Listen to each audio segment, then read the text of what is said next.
Japanese culture features a concept known as hansei, a process of rigorous self-examination and accountability. At Toyota, for example, following every project, even a successful one, a hensei kai evaluation takes place to focus on prospective improvement. The opposite of this disposition might be the psychological concept of projection, formulated by Freud in late 19th century letters to Wilhelm Fliess, and further developed by Freud's daughter Anna. Projection denotes a transfer of blame from one's self to another in an effort to defend one's ego from injury.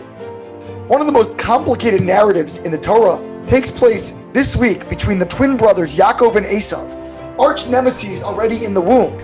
Early in the Parshat, an exhausted Esav sells his firstborn birthright to Yaakov for a bowl of lentil soup. Then later on, Rivka helps Yaakov orchestrate a scheme to mislead his father Yitzchak and secure the favorite blessings for righteous reasons beyond our purview here. Unsurprisingly, Esav is quite distressed when he learns that Yaakov has outmaneuvered him, and he said, "Is it for this reason that he was named Yaakov? For he has deceived me, Yaakveni," from the word deception connected to Yaakov's actual name. "He took my birthright, and behold, now he has taken my blessing." While it is true that Yaakov has deceived him, albeit justifiably, when it comes to the blessings, the birthright was sold fairly by Esav for a simple bowl of soup. Esav has no one to blame but himself. Seemingly, the timeless emotional mechanism of projection is at play here.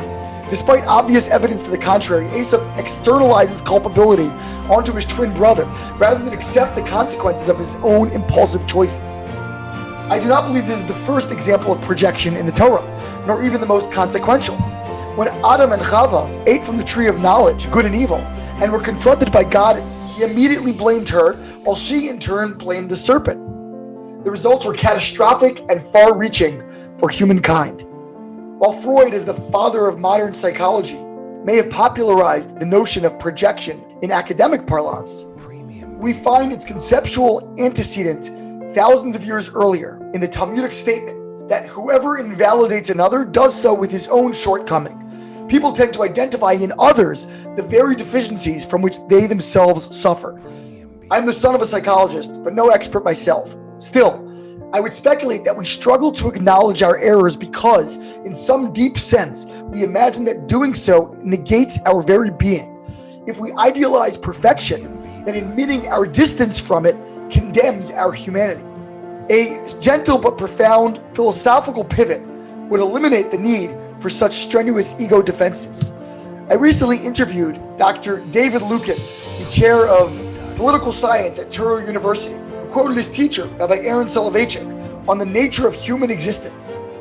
Rabbi Soloveitchik said, "A perfect God dared to create an imperfect world and deigned to create an imperfect creature, Jew and non-Jew, and gave all of us the daunting task of perfecting his imperfect world.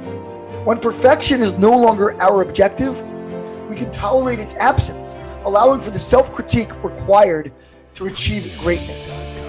How different would our world be today if we could replace our current culture of blame and projection with a culture of self-reflection? Let us draw from the wisdom of the Talmud, echoed later by Hansei and later still by modern psychology. Let us orient ourselves introspectively, coupled with a generous disposition towards others. Shabbat Shalom.